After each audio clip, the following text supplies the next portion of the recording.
Hello!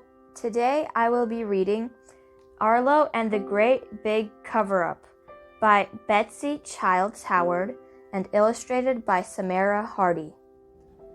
It happened during quiet rest time. Arlo noticed a scratch on the wall, just over his bed. The scratch looked like a mouth. Arlo was not allowed to get off his bed during quiet rest time, but if he kept one foot on his bed and stretched the other leg out, he could reach the markers on his desk. Then Arlo did a very naughty thing. He took the cap off the blue marker.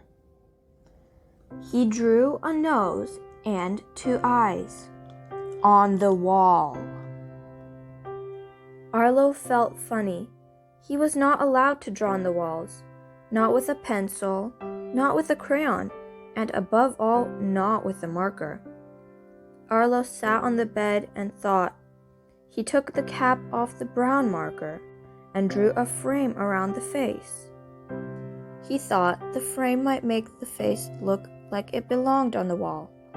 But Arlo's square was not quite square, and he knew his mom would not be fooled. Arlo thought some more. He grabbed some tissues from the bedside table and started scrubbing. It was no use. The marker did not come off the wall, but it did smear together. Arlo had made a big blue and brown mess. Arlo felt afraid.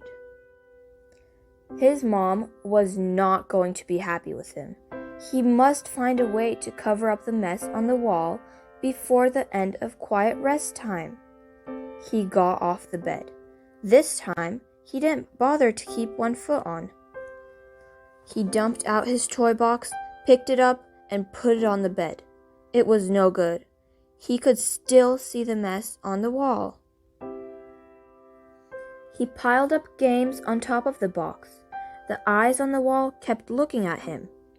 His heart was beating fast. He grabbed books and toys and piled them higher. Arlo had done it. The drawing could not be seen behind the towering pile of toys. Just then, he heard his mom coming up the stairs. He scrambled under the bed. "Arlo," his mom said, "where are you?" Arlo kept quiet. His mom sat down on the bed.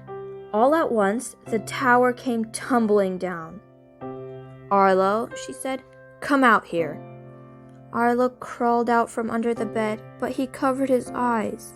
His mom picked him up and put him in her lap. "Arlo," she said, "did you color on the wall with a marker?" Arlo kept his hands over his eyes and shook his head. His mom pulled his hands away and looked him in the eyes. "Arlo," she said again, "did you color on the wall with a marker?" He looked back at her, and this time he told the truth. "Yes," he said in a voice that could barely be heard. "Did you cover it up?" Arlo took a deep breath. "Yes," he said, a little louder this time. "Arlo," she said, "you disobeyed when you colored on the wall. You also disobeyed when you got off your bed to get your toys." Arlo threw his arms around his mother. I'm sorry I disobeyed." Arlo's mother gave him a tight squeeze. "I forgive you, Arlo." "Am I going to get a punishment?" he asked without letting go. "Yes, you have lost your screen time for today and tomorrow." Arlo felt a little sad. He liked to watch a video while he ate his afternoon snack, but he couldn't feel too sad while his mom was hugging him. Then Arlo had a thought. He sat up and with a worried voice asked, "Will I always have this mess over my bed?" Arlo's mom smiled. "I thought I would get my super sponge out from under the sink and clean it off. Would you like that?" "Oh yes," Arlo said. As they walked downstairs to get the sponge, Arlo's mom said, "You know, sometimes when I do something wrong, I want to hide." Surprised, Arlo asked, "You do? Who do you hide from?" "When I sin, I want to hide it from God. I don't want him to know about it, and I don't want to talk to him because he might find out."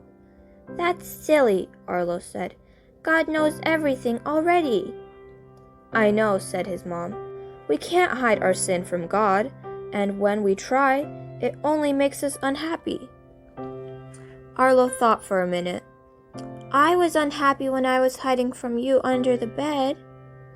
"I know," said his mom, "and I knew that you would never be able to get the mess off the wall without my help.